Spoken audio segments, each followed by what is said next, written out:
Hello, thank you for joining us today for episode 9 of the Survive and Thrive Challenge. I'm Laura Brandao, president of AFR, and I would like to introduce everyone to our wonderful challengers. From Dallas, Texas, we have Katie Sweeney, the Executive Vice President of Strategy for AIM. From Simi Valley, we have Jamie Cavanaugh. She's the COO of AmeriFund. And from College Park, Maryland, we have Shawn Williams. He is the President of Fortis Mortgage. For those first timers, let me go over with you how we got here and what we look to provide.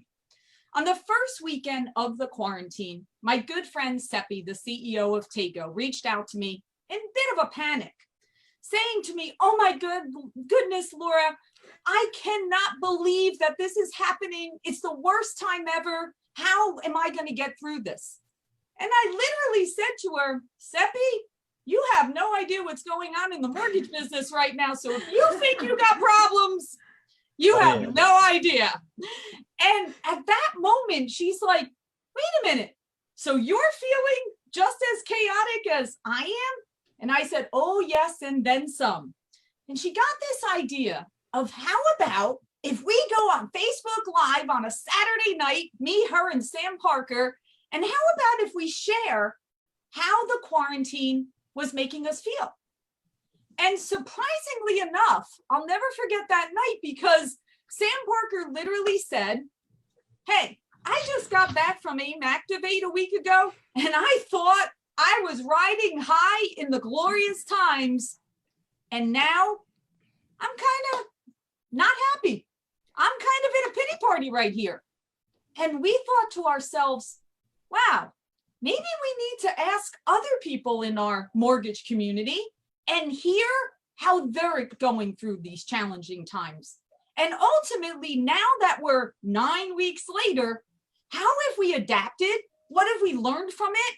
And how are we going to thrive now and beyond this? So tonight, we're going to hear from these 3 wonderful challengers to understand how they first reacted to this, how they came to grips with it, and now how are they thriving through it? So first up, Katie, tell us about that moment. I mean, I know you and I were at Activate together. Yep. So tell us. Yeah, I mean, we got back from Activate. Everybody was super excited. It was probably our best regional event that we've ever had. It was almost as large as our national event last year. So everybody was pumped. We all thought everything was going to kind of calm down, quarantine, maybe for a week or two, and then everything will be fine. So I went back to Philadelphia. For those of you that don't know, I live in Dallas, but our office is in Philly. And so I travel back and forth. Before all of this, I was in Philadelphia pretty much Monday through Friday every single week. And then I'd fly back to Dallas on the weekends where my family is and where my friends are and where I live. And then I'd go back to Philly during the work week. And so I went back to Philadelphia thinking everything was going to be fine. And then all of a sudden, really without warning, Philly kind of shut down overnight. We got notice at 1 or 2 o'clock in the afternoon, and everything was closed at 5 the same day. So really no time to adjust. And so I was like, okay, well, I'll stay here for a week or two, kind of ride this out, see how it goes. And then all of a sudden, everything was still shut down. And I, a little bit selfishly, I turned 30 a couple weeks after quarantine started. So I had this big birthday plan and all this stuff that I was going to do. And then I found myself stuck in an apartment in Philadelphia by myself without even being able to go into the office to see the rest of my team. So it was a massive shift really, really fast to go from being on planes 2, 3, 4 times a week to being in an apartment in a city that I don't know very well without even being able to access the people who I was used to having in Philadelphia. And so it kind of hit me like a brick wall. I think everyone goes through those 5 stages of grief, right? I am very stubborn. Anyone who's worked with me could tell you that. I think Brian View is the one who coined the term the Sweeney shakedown, because I'm very much stuck in like what I want is what I'm going to get. And I stay stuck in that stage of denial for a long time because I think I can just power through and everything's going to be fine and I'm going to get over it before I have to deal with any of the rest of that. And a couple weeks into quarantine, it really hit me hard. Like, you can't just be stuck there. You're going to have to adjust. You have to make a move and you have to pivot and you have to change. And you've got to figure out how to go from what you were used to what you need to learn how to solve now moving forward. So it was a big shift and really one that I honestly was not prepared for. Wow. So a couple of things there. So number one, okay, you're in Philadelphia, your family is in Dallas. So I need to understand that piece of it. And then your 30th birthday. I mean, I think we all can remember turning 30 and whatever way we celebrated. So I think we all like had this vision of what that day was going to be. So tell me two things. Like I said, tell me, how is your family feeling about the fact that you're in Philadelphia and they've got all that emotion? And then what did you feel like on that day when you're like, man, this isn't what I expected? Tell us. Yeah, admittedly, I'm not one that's really that worried about getting older, but for some reason, 30 has been really tough for me leading up to this. I don't know if it's just being from the South and you've got a lot of expectations around what life looks like by the time you hit 30, but I was having a hard time going into that birthday and then to be in it and not be able to be with all of my friends or with my parents and my brother, where the four of us are really close. I've got a really close knit family. So to not see those guys, I was lucky in that I did have a couple of people that were still in the Philly area. My cousin actually flew out. Thank goodness. He came out and kind of saved me. So I didn't have to be by myself. But it was tough to not be home. I mean, it's the first birthday that I haven't been able to celebrate with my family in a really long, since college, in a really long time. And to not see really, I had, like I said, a couple friends in Philly who I work with, but other than that, it was like being a little bit out on a silo. And for a birthday that I was already kind of struggling with how to process, it really makes you sit back and go, okay, holy crap, like what's happening? Where am I at? What am I doing? You really reevaluate where you spend your time, especially when you have all that time to think about it, because I couldn't do anything else. So that is definitely one way, right? That is definitely one. So hold tight, because then we're going to hear how you got past that stage, because I have to believe that now weeks later, you're in a totally different place. So, all right, so hold that thought. All right, Jamie, tell us all right, quarantine. I know California, I think, was even before us. I think you guys were before the East Coast. So what happened? You're out in tell us your story. Again, AIM Activate, amazing experience. We had the women's event the day before, which was total life-changing. The connection we all had. The next day we had the Activate event. I come back, I'm pumped. Our pipeline is overflowing with loans. We have more loans than we can handle. My team has been holding down the fort for me while I've been out of town. I mean, we're over the moon. Not even 2 weeks later, it was the week of March 15, 16. Yep. I'm watching the news one evening. I remember my 6-year-old daughter sitting there, we're eating dinner, and all of a sudden I'm hearing the governor make the announcement that stay-at-home orders are going to affect, at midnight that night. Immediately I call my CEO, we're talking, and I'm like, this is not going to be good. We need to start making plans now. I have a feeling this is going to be long-term. I don't think this is going to be a onesie-twosie thing. Let's start figuring it out. I spent that entire weekend taking a staff of 12 and making them all remote, which was a challenge to say the least. Now, remember, this, all the lenders were seeing that volume coming in too. So we got over leveraged staff everywhere where we're sending our loans internally. Now people are trying to work from remote. We're dealing with loss of production. We're dealing with every possible challenge you can imagine. And so now I've got the pressures of the world, trying to keep things running, trying to keep everybody okay, making sure everybody's okay themselves, healthy, safe, families are okay. Hey, guess what? Now all of us that have kids are also trying to manage getting school on track for our children and doing all of that. So I've got a 6-year-old and she's in kindergarten, and they were one of the first schools to adopt online learning. So a 6-year-old's in 4 to 5 hours of online school every day, Monday through Friday.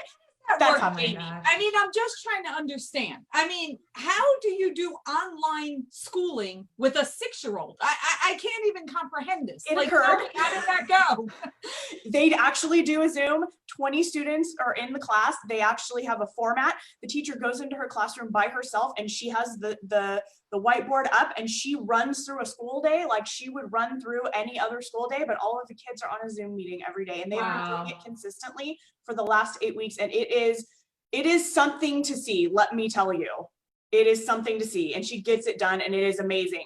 But needless to say, the challenge of managing that, making sure Charlotte gets what she needs to get handled and gets on track for the day, and then coinciding with me trying to get the team on track for the day, and then, you know, running the business, was absolutely unbelievable for all of us. And, you know, as you know, we're heading onto the other side of it. You can see we're back here in the office, but it was unbelievable. And at the same time, so amazing and such a blessing to be this busy through it all, and to be in an industry where we are not affected in the ways that so many other industries and so many other people are. And for that, every time I have a pity party, and I've had them, I have to turn around and say, look how lucky you are. Yeah. And we are. It's a total blessing. I mean, we're literally sitting here saying we have more work than we know what to do with. I mean, do you know how many industries would kill to be in that same situation? Yeah. So you're correct. Now, Jamie, what about the remote? Did you have the capabilities for your team to actually be able to work remote before, or did you like just have to figure that out? You know, the good news is so many systems these days are, you know, either cloud-based or online. And so a lot of our operating systems were easily transferable. But a lot of it was truly driving to people's houses, taking equipment from our office. And this happened. This really happened. I'm talking loading up our cars with our monitors and computers and going and doing 100%. Installations. That is what happened. We had our IT people, we had ourselves, my trunk, my CEO's trunk with monitors and computers and keyboards, phones, you name it, it happened. And that is how we got ourselves up and running over a weekend and back online by Monday. It happened. So Katie, you guys did that too? Oh my God, I wheeled a desk and monitors 3 blocks down the sidewalk in Philadelphia to put them in the apartment that I have in Philly, so that I had a place to keep working while I couldn't, like, waiting to get back to Dallas. Oh my 100%. God. Our video team, they can't, like, you can't run video production off of a laptop. So for them, it's not like you can just take a laptop home. They had to go in, like, we had to figure out how to get remote access into all of their hard drives that are in the office that you can't take out of the office, and how, I mean, it was, our team we're super creative. I mean, over half of our team is either video editors, photography, content writing, event planning. That is the majority of the team at AIM, right? We have a business team and a member engagement team, but it's less than half of the employees for AIM. And so for all those people that are used to the collaborative environment with access to everything and all the whiteboards everywhere, they had to go for the first time in really most of their careers and figure out how to do just that, Jamie, work from home. And to have to do it in 24 hours was crazy. I mean, we expected stuff to shut down. We didn't expect it to shut down as fast as it did. Yeah. So, it was like a mad rush I will never forget, like, plopping a giant desk onto, like, a wheeling, like, literally a dolly to wheel down the sidewalk. I don't have a car in Philadelphia. See now that you should have actually videoed. Like, right. That would have actually been really interesting to see. That would have been great. And you know, that brings me to another question. Your team is very young. I mean, most of the people at AIM are in their 20s. And how has that been handled in terms of not having that in-house collaboration and working from home? Like, how has the team adjusted? You know, it's been really interesting. I think it's been tougher than we expected it to be. A lot of people assume millennials and we all love to work from home and we like the flexibility, but for people that work in a creative environment, having that ability to brainstorm and collaborate and bounce ideas off of each other is crucial. So figuring out how to do that virtually is tough. I mean, even look at this right now. Only one of us can be talking at one time, right? If you're in a brainstorm huddle with 10 people, you can have 5 different conversations happening at the same time. So, and you can be listening to everything and you hear one thing over here and you can pick that up and turn it into an idea over here. So that's been, I mean, it's been tough. It was an adjustment. I'm not going to lie. I think it probably took us 2 or 3 weeks to really get into a groove. And I think everybody on this Zoom knows Anthony Casa, and he needs people. Like, he needs to be around his team. He needs to be able to walk out of his office and talk. I'm used to being on the road, right? I spent the last 3 years of my career between Pacific Union and Arrive and AIM, 4 years, bouncing around at least a couple times a month, flying back and forth between different cities, working from hotels. So being remote doesn't bother me, but it definitely disrupts our team. And it for sure is something that Anthony has never, that's why I have an apartment in Philadelphia, because he needs people in Philadelphia, right? He needs his team there within reach. So it was hard. I mean, I'm not going to say that we've mastered it, but it took probably 2 or 3 weeks for us to figure it out. And then it's that accountability, right? For people who are really early on in their careers and understanding that they're now responsible for structuring their own day. It's an adjustment. They're all super dedicated. Everyone works so hard, but it is different, right? You have to figure out how to manage your team differently. And all the team leaders are trying to avoid micromanaging, but also want to know what's going on because you can't see it. It was a lot. It was a lot for us. It was tough. Yeah. And you're just being honest. I mean, I would totally, and I would think it would be difficult having a younger, less long in the industry team. It would be a challenge. So I would appreciate that. All right, Shawn. Hey, tell us. All right.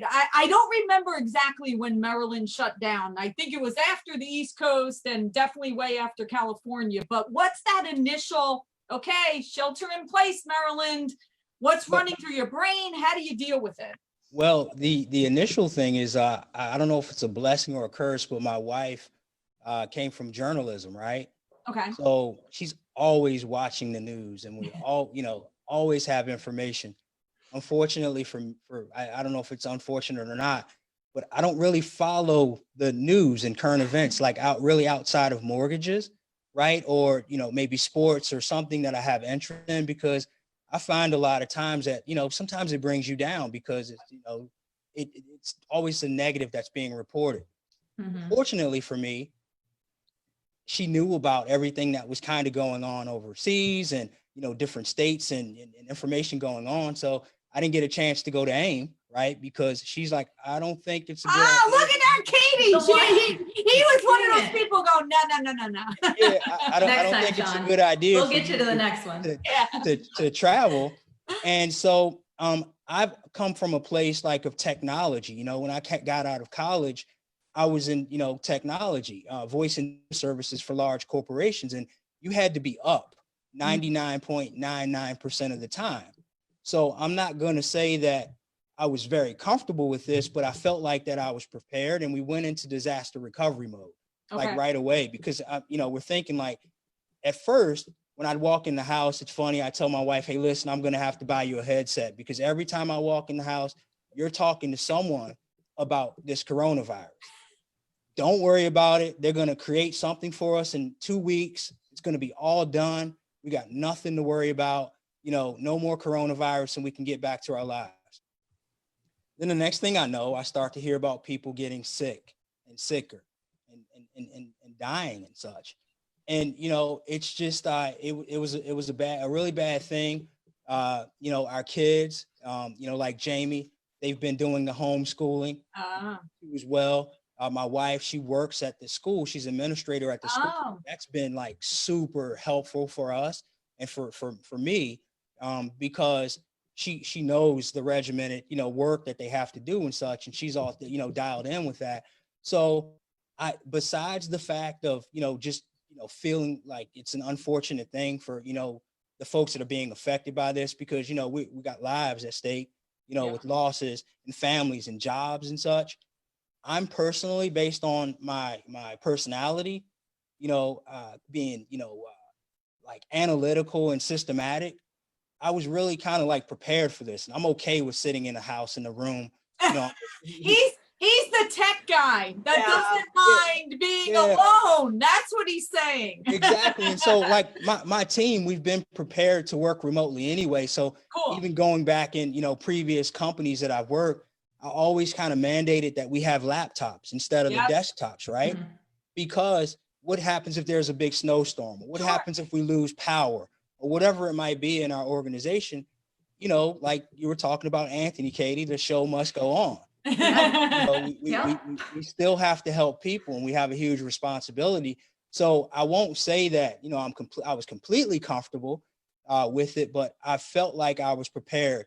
Even now, I hear my wife talking to people and she teases me and she's like, well, Shawn, he just gets up and he goes in his office and he closes the door. We see him around lunchtime and then he, eats with us. He go for a walk with the kids or something, play outside. He goes back in the office, he closes his door again, and we see him again at dinner. There you go. And, You were and made so for that's this. that's He been was. and Hey, so it could just continue this way. I'm all good. I don't I feel pretty comfortable, but my kids are fine. They're 10 and 12 years old, so they have their electronics and they're doing FaceTime. And how are they dealing with it, Shawn? I mean, especially at that age, because like Jamie's daughter at 6, they're going to go with the flow of whatever mommy and daddy, go along. But at 10 and 12, they're making their own decisions. You've got a preteen there, they kind of understand what's going on. They're aware of everything. How are the kids, dealing? I think it's better because they're doing Zoom. Yeah. So they're actually able to see their friends. Good. Right. And they're able to at least have some form of interaction. And then, with my, so that's my daughter. She's really artsy and, she likes to do crafts and stuff. So she's finding ways to keep herself occupied. I'm finding though that she wants attention and she wants to talk and she's asking questions and stuff, and that's fine. My son, life outside of not being able to maybe go to a gym or something and shoot hoops or, maybe go to a friend's house, life couldn't be better for him. He's got the basement, and we got surround sound. He's got his video game. I walked downstairs once and I heard all these noises and I'm like, who is in my basement? Like, how did someone get in my basement? And I realized that he'd figure out how to set up his place, his whatever his video game's called. It's not a PlayStation, but whatever the other one is that they use. And he's got it hooked up to the surround sound. So all these kids are talking and it seems like that they're actually in the basement, face to face. And so he's been doing that. And, he's really into basketball. So they have these virtual workouts with trainers that are helping with ball virtual workouts. Yeah. And so, awesome. so that's really been keeping them busy. We went for a walk yesterday and I asked him specifically, hey son, what do you miss most? Like, what concerns do you have? Because, we're kind of stuck in this, pandemic at home, and what do you miss the most? And he actually said he misses actually being in the classroom. Yeah. Getting the instruction in the classroom, because he says it feels kind of weird, like, doing it online. And the only other thing he said he misses is to be able to go to the gym and shoot basketball. So I'm like, other than that, everything else is okay. You're fine. He's like, yeah, I got my video games. I'm just fine. I'm like, okay. So that's how, we've been able to deal with it. I know my wife's a bit stir crazy because, like yourself, Katie, she's extroverted in a way that she wants to be around her family. She's got 2 sisters and they all have children. And so there's nieces and nephews and such. And then there's kids at the school. So she's having a hard time with that, not being able to get out and be around them. Yeah, that's the difficulty. All right. So now that's our initial shock. We immediately, I remember it's actually on my side. I remember every Friday at 11 o'clock, I do a manager's meeting where all the VPs come and they report to me kind of like what happened that week. And I got a text message from my sister, that's the chief nursing officer for a big hospital in New Jersey. And she literally texted me at like 11:30 saying, they're going to shut down the state tonight. If you need to do something, you need to do it now. And I literally, my heart just stopped. And I literally just said to all the VPs on the call, guys, if you're in New Jersey, you might want to like go now and take care of whatever you need to take care of. But it was like time stopped, you know, at that moment.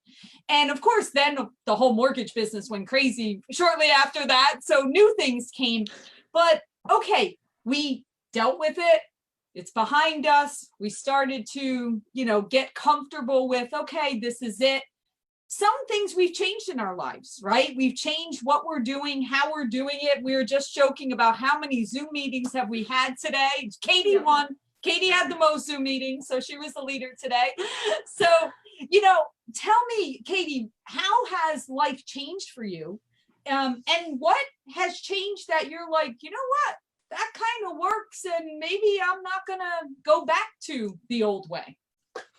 Yeah, you know, it was weirdly enough, it was right around the time that I was getting back to Dallas. So I got out of Philadelphia a few weeks after it shut down, came back to Dallas early April. So flew when things were kind of crazy there at the very beginning, but I was like, I'm not missing Easter with my family. So I'm getting on a plane, I'm coming back to Texas. And I saw an Instagram post. I don't know if anybody here follows Rachel Hollis or the Hollis Company. Her husband, Dave Hollis, also has a really great following as well. I'm a big fan of both of theirs. And he had posted on Instagram, and I'm going to paraphrase here because I can't remember exactly what it said, but it basically was, as you are itching to get back to normal, make sure that you're going back to the normal that you want to keep. And so it really was like, okay, stop and look at this and say, all right, yeah, it's kind of crazy and chaotic right now, but look at what you've been doing and what of that do you want to keep doing? And if you don't want to keep doing that, how are you going to pivot? And what do you want to do instead? And learn how to do that right now when we're all kind of forced into that habit. So I honestly have really enjoyed being in Texas more. I'm like, I can't tell Anthony, but honestly, Oh, you're just live on Facebook now. Yeah, he's listening. It's Definitely. okay. But no, I mean, honestly, this is probably since I was 20, for sure since I was 27, maybe 26. So at least 3, maybe 4 years. This is the longest that I've been in Texas for one period of time. In that, I mean, think about that. I've been here for a month, 5 weeks. 5 weeks is the longest that I've been in this state for one period of time in 3 or 4 years since I got into mortgage in April of 2016. So in those 4 years, this is the longest duration, which is kind of crazy to me. So really for me, it's like, okay, how do I start to figure out how to build a little bit more of this into my habit? I love the team in Philadelphia. I love AIM. I'm so committed to it, but you know, Texas has my heart. I love it here. It fits my personality. Anybody who's met me knows that I'm from the South. And so I'm like, I need to be here a little bit more often. I'm just happier, right? I mean, you just kind of like, it lifts a weight off your shoulders when you just feel at home. So that's been a big part of it for me. I think the other thing is starting to realize that we have a lot of people on our team, while they are really young, they're all super motivated. And so being able to see them figure out how to solve problems when they can't just pop into the office to ask the question, they've got to find the solution on their own, has been really cool. I was that person a few years back, reaching out to people that were leaders at the companies that I worked for, trying to get advice and guidance and mentorship. And so not that should be anybody's mentor right now, but to start to be on the other side of it a little bit and have a little more experience and see some of our teammates that are in their mid-20s that are looking at problems and finding solutions before ever letting me know that there's a problem. So being able to come to me and say, hey, I saw this, I thought this might be bad, so I did this and I fixed it. Can you just make sure that I did what you would have wanted to do? As opposed to just coming and saying, hey, this might be a problem, what do you want to do?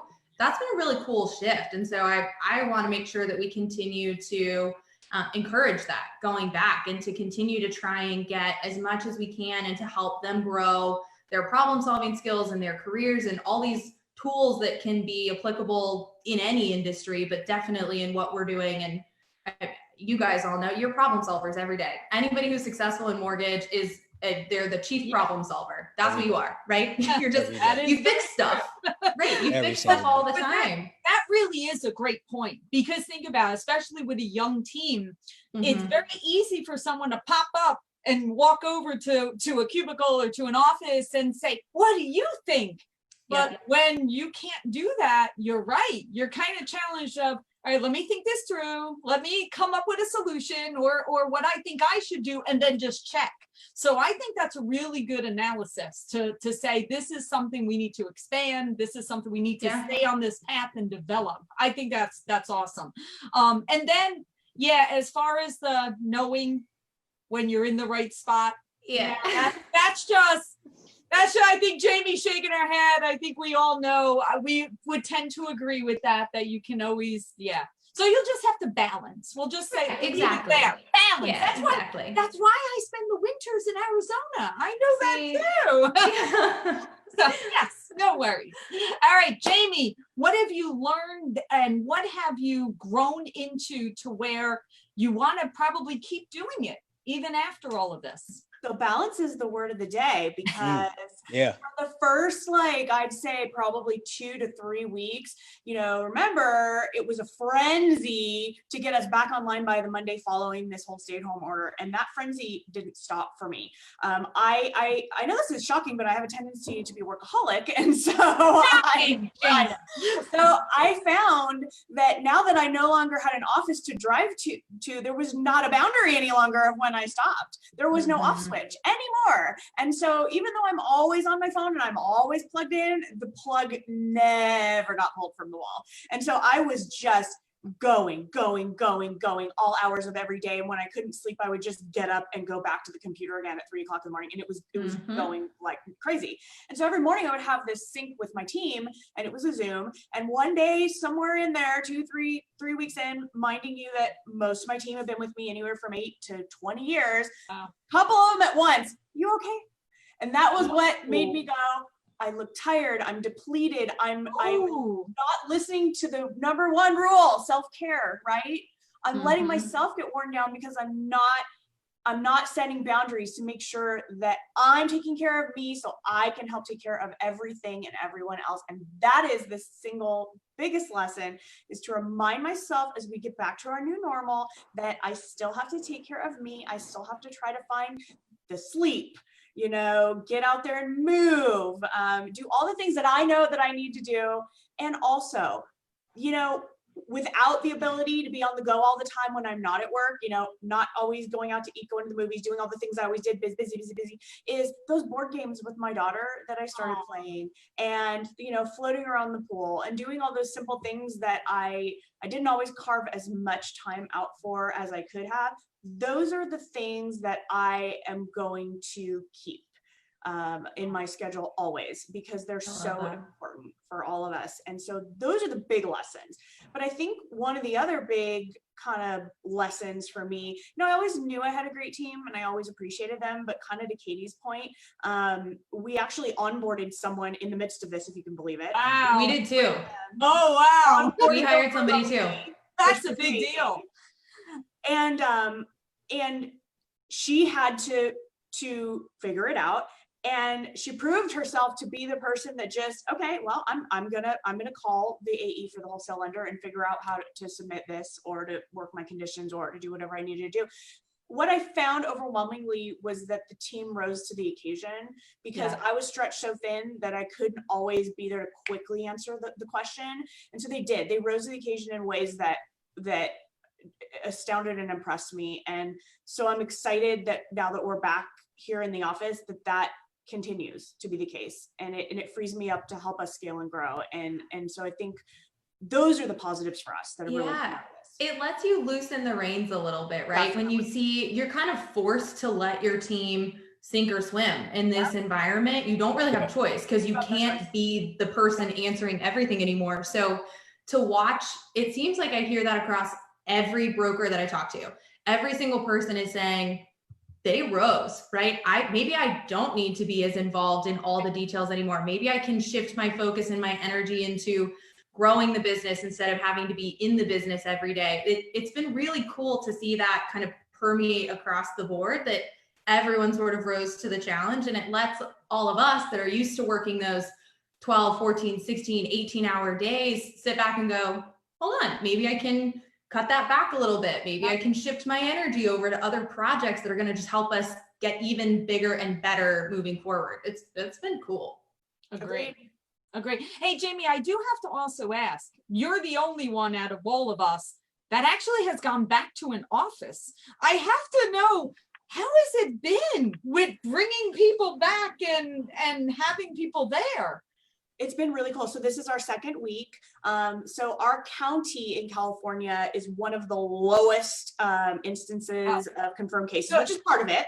But also the orders have been lifted for businesses under a certain size. So there's that. So we've been very mindful of being safe and cautious. So we have a sign on the door. We're not taking any walk-ins. We're not having clients come in, nothing like that.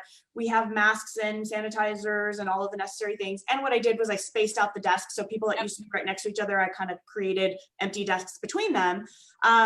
Everyone overwhelmingly, because we talked with the team about it beforehand, was like, get us back. We want to be back. And so the first day we actually had a celebration because we were so glad to be together again. And it's been awesome. We have been more productive than ever. I cannot believe the coffee we've gone through. I not believe the coffee. I looked today and I was like, we can't possibly be drinking this much coffee. I don't even know what's going on. But there's a lot of families to help, Jamie. Got to keep up with that. The coffee consumption is off the charts, but clearly we need it. So it's been great. It's been wonderful. I've been interviewing some people live this week. I've had 2 interviews with some potential hires. So I feel like we're really, really getting the momentum back and things are getting back to the new normal. But it's a good normal and I'm feeling really good about it. Good. And I forgot, that's right, Katie, you said that people were in the AIM office. Yeah, we do. Every once in a while we'll have 1 or 2 people. I actually flew to Philadelphia a week and a half ago to spend the week up there in the office with Anthony. So I have been back, not as often as I was before, but I have gone back to Philly. We just don't have very many people. So we'll only have a couple at a time. If somebody wants to go in, they can. The building is open, but we're not telling anybody that they have to come back into the office yet. I think Pennsylvania or Philadelphia in particular shut down until early to mid-June still. So it's still going to be a while before the city opens back up. Right. So it really is kind of up to each person independently if they want to, but I did go back up there and then had to get, we don't have to wear masks in Dallas. So I had to get masks in Philadelphia. It didn't even cross my mind that like that was necessary. Yeah. And now you have to wear masks on planes, which I also was not prepared for. Anytime you're in public now, they require that you have a mask. How was the plane ride in the airport? How was that? The airport was dead. Even as recent as, a couple of weeks ago when I went, or a week and a half ago, there were like, DFW is a massive airport. And going up to Philly, I've never seen it that empty before, even when I came back the first time. So at the beginning of quarantine, when I was in Philly and then came back to Dallas, there were still probably 2 to 3 times as many people in the Dallas airport landing from flights than there were this last time.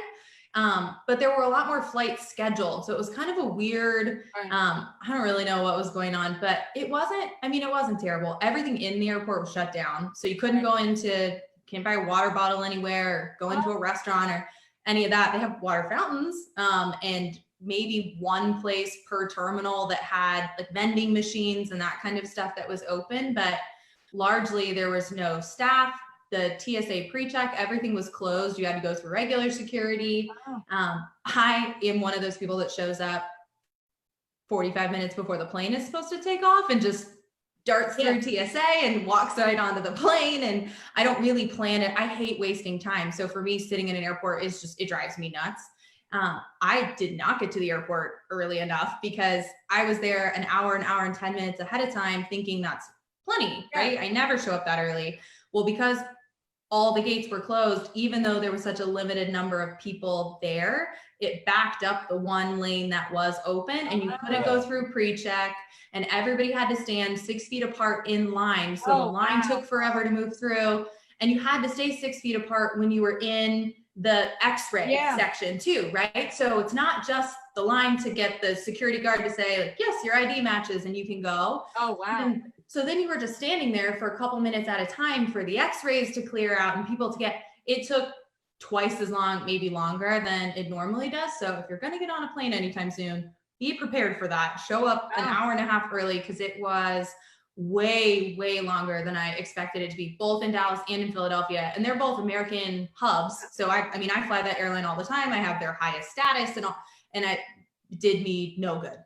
Wow. So I walked up to the gate as group 9 was boarding, like the last group to get on the plane. And here I come, like trying to scurry on.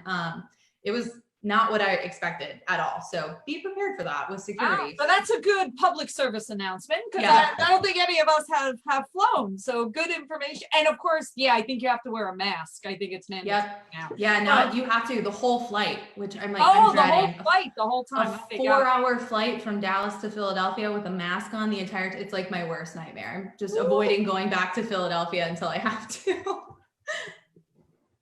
We'll get some designer ones. We'll get some really cool looking nice ones. Something. We'll have some brokers or better masks that everybody can wear. I figured that was coming, Katie. I just assumed it was coming. Give me it's in the works. It'll be ready soon. All right, Shawn, what have you learned? What are you sticking to regardless of afterwards, because you feel, you know what, this is a good change? Right. Well, Laura, before we started, you were talking about legacy. Yep. Everything that you're doing now is just to bring people up in the industry to help the world. And so one of the things that I'm struggling with right now, as Jamie mentioned, is balance. Yeah. Right. So work-life balance, right? I'm at home 24 hours a day, right? But I'm still having a struggle with the work-life balance. And so what the two things that I've realized that I need to radically focus on, because I'm 16 months into being a broker out of retail. Wow, that's it. Yeah. So 14 years in retail, and mind you, before I got into becoming a broker, I wasn't in the day-to-day origination. Just because I was senior management, I wasn't in the day-to-day origination piece. So getting back into that has, kind of taken away from the work-life balance, because I'm building a company, right? So 16 months into it. And then what I'm realizing is that I have to really, really work on the business, like being, working on the business, right? And then you actually have to be really careful at what you wish for. Seriously, because how many times have we said, I wish I had more hours in the day? Yep. And we got exactly what we asked for, right? Yeah. We got more hours in the day. We did. And so the big thing is, I talk about my kids and my family, so important to me. And at the time, Jamie playing board games with my daughter. I can't really beat her in any of the board games. I don't play my son in the video games anymore because he can beat me too. But it was a great time. I hadn't watched TV in years, so I got a chance to really catch up on some shows that I missed. I might have a few shows I like. And then, as you know, our industry, we did 3 months worth of production in 3 days? Yep. And then a week later, national emergency, pandemic. Yep. Right. And then so the thing is what happened is I was radically focused on spending time with family, because I'm here 24 hours. I got this time. But duty calls, you have to work through it. And then we get into a routine where the kids are fine being at home and they're going through school. My wife's helping take care of everything. And then I feel conflicted, right? So where I'm getting back to now is just really thinking about the things that I'm unwilling to compromise, right? And the one thing is my family. And so I need to, and we need to at Fortis Mortgage, build those systems that allow us to continue to have that work-life balance. So like today, for instance, we talked about Zoom calls and such. I think I did 4 today, and also a live stream in the middle of the day. So my daughter, she kept popping in, hey, Daddy, are we going to ride our bikes today? And I'm like, well, we could go for a walk in between the live stream. I don't really want to walk. I want to ride my bike. And so there's that conflict. But then what happened is tonight I got a haircut. So I killed 2 birds with 1 stone, right? Because my whole family cut my hair. Right before this, I got a haircut, and I'm like, hey guys, I apologize I didn't get a chance to spend a lot of time with you today, but why don't y'all cut my hair and let's just make it fun? And and so those are the things. Like today was really thinking about, again, some of the things that I'm unwilling to sacrifice. That would be the family. And we really have to focus on everyone because we know how to deploy our teams. We know how to use the technology now, right? We need to really figure out how we can work on this business and continue to scale it because, it's a lot different, as we know, than 2008 for those of us that were in the business. We really couldn't do any business. The financial markets were not in a good place. Now we're being affected by something outside of that control that's affecting the financial markets. And I don't think we've ever been better, like in the mortgage business in regards to stability. So to answer your question, like for me on a personal level, it's just that conflict between, hey, I'm here 24 hours a day. I should have more time with my family, but we're so busy that you really can't, it's hard to do that. And so just the revelation, like I said, is to get focused on working on your business. That it's funny that we've got all these women, and what he just said literally like touched my heart. Oh, like clearly, I was like, but I got a haircut. I'm listening. No, not the haircut part. Just you are so correct. Sometimes we don't take the time to look at the big picture of everything, right? Look at the blessing we've all been given. Number one, we're busier than we could imagine. So that's a blessing. We also had the blessing that all of our teams stepped up. All of us saw, we all witnessed that nobody in the middle of people being scared, people being overwhelmed, and more work coming at them than could imagine. And personally, and they're also emotional. But yet all of our teams stepped up, stood up, listened and did what they needed to do and surprised some of us even, right? In some situations, they even surprised us. So what glorious things that we have learned. And that's wonderful. That's the thriving part that we certainly are experiencing. And wow, what great stories. You guys are awesome. I'm so excited tonight. All right, now we get to the part that we get to hear who's going to be nominated for next week. All right, so drum roll. Katie, who are you nominating for episode 10? I can't believe it's going to be episode 10. I'm nominating Andrew Pollock. He is the CEO over at Lead Pops. Nice. They're a great partner of ours. Andrew is in the middle of Southern California. His team has grown tremendously through this crisis. I think more than probably any other business that I've seen, quite honestly, on the number of people they're hiring, the products that they're expanding to, being able to take a team that was in the office every single day together and go remote, especially we have the creative team. He's got a full development staff that's now working in silos where they're used to being in the same environment. So I think Andrew will be really interesting. He's got a new little toddler at home that he's dealing with in all of this as well. So I think he'll be great. Awesome. Yeah. I can't wait to hear. He's got all different perspectives there. He's got a toddler and he has growth during, all of this. So awesome. All right, Jamie, who do we have? I'm really excited to nominate Michelle Vaughn. She is a broker out of Louisiana. Many people know her because she does tons of Facebook Lives for our broker community, including one coming up with you, Laura. I was going to say, I'm on hers tomorrow. So she's always been such an advocate for our community and has always done so much to help other brokers. She's always lifting other people up and always there to help. And she recently started scaling her business and just hired 2 new people. So I'm super excited to hear about her experience in scaling her business during this time. Fantastic. Can't wait. All right, Shawn, who do we have? I'm going to nominate Michael Walton with UWM.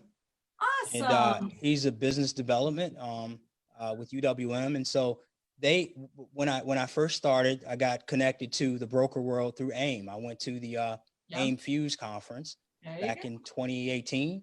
Yep. And the first one. Yes. I didn't have my mind all the way made up.